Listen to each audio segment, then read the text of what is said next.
வணக்கம் நண்பர்களே, நான் Manikandan. This is Mani's travels with hope. இது மாதிரி தொடர்ந்து பல வீடியோக்கள் வரப்போது. அதுக்கு நீங்கள் செய்ய வேண்டியது எல்லாம் நம்ம சேனலை சப்ஸ்கிரைப் பண்ணி ஆதரவு கொடுக்க வேண்டியது மட்டும்தான்.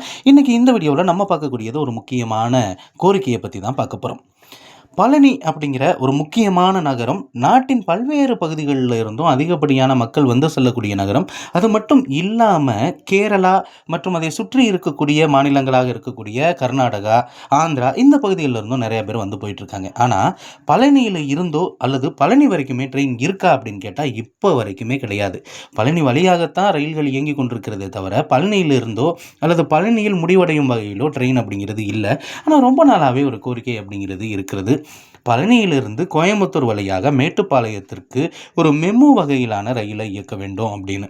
ஏன் இந்த மெமு வகையிலான ரயில் இயக்கப்பட வேண்டும் அப்படிங்கிற கோரிக்கை இருக்கிறது அப்படின்னா, பழனிக்கும் கோயம்புத்தூருக்கும் இரண்டு வழிகள்லையும், அதாவது உடுமலைப்பேட்டை பொள்ளாச்சி வழியில் போகக்கூடியவங்களும் அதே மாதிரி தாராபுரம் போய் போகக்கூடியவங்களுடைய எண்ணிக்கையும் பேருந்துகளில் அதிக அளவில் இருக்குது. அது மட்டும் இல்லாமல் 5 நிமிஷத்துக்கு ஒரு கோவை பேருந்து அப்படிங்கிறது போய்கிட்டு தான் இருக்குது.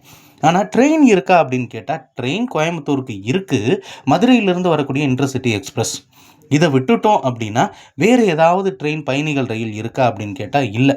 ஆக ஒரு முக்கியமான வழித்தடத்தில் ஒரே ஒரு ட்ரெயின் மட்டும் இயங்குறது சரியானதாக இருக்காது. அந்த ட்ரெயினும் இயங்குறது அலுவலக நேரமெல்லாம் முடிஞ்சதுக்கு அப்புறம் தான் இயங்குது. தினமுமே பழனியில் இருந்தோ அல்லது உடுமலைப்பேட்டையில் இருந்தோ பொள்ளாச்சியிலிருந்தோ நிறையா பேர் கோயம்புத்தூருக்கு வேலைக்கோ படிப்புக்காகவோ போய்கிட்டு இருக்காங்க.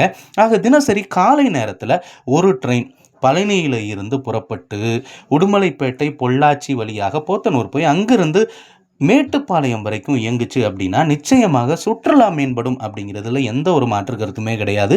ஏன்னா பழனியிலிருந்து ஊட்டி போகணுன்னாலும் மேட்டுப்பாளையத்துக்கு நம்ம போயிட்டு வந்துட முடியும்.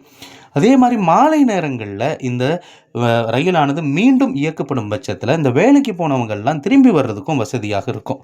எனவே இது பழனி மக்களினுடைய கோரிக்கை அப்படிங்கிறது மாதிரி கூட நம்ம எடுத்துக்க முடியாது. ஒட்டஞ்சத்திரத்திலிருந்து பேருந்தில் வந்து கூட இந்த ட்ரெயினை பிடிக்கிறதுக்கு தயாராக தான் இருக்காங்க. அது மட்டும் இல்லாமல் உடுமலைப்பேட்டை மற்றும் அதை சுற்றி இருக்கக்கூடிய மடத்துக்குளம் இந்த பகுதிகளில் இருந்தும் நிறைய கிராமப்புற மாணவர்கள் கோயம்புத்தூருக்கு படிப்பதற்காக செல்கிறார்கள். அது மட்டும் இல்லாமல் சுற்றுலாவுக்கும் ஊட்டி வரைக்கும் போகிறவங்களும் அதிகம். ஏன்னா உடுமலைப்பேட்டையிலிருந்து ஊட்டிக்கு பஸ் அப்படிங்கிறது இருக்கிறது.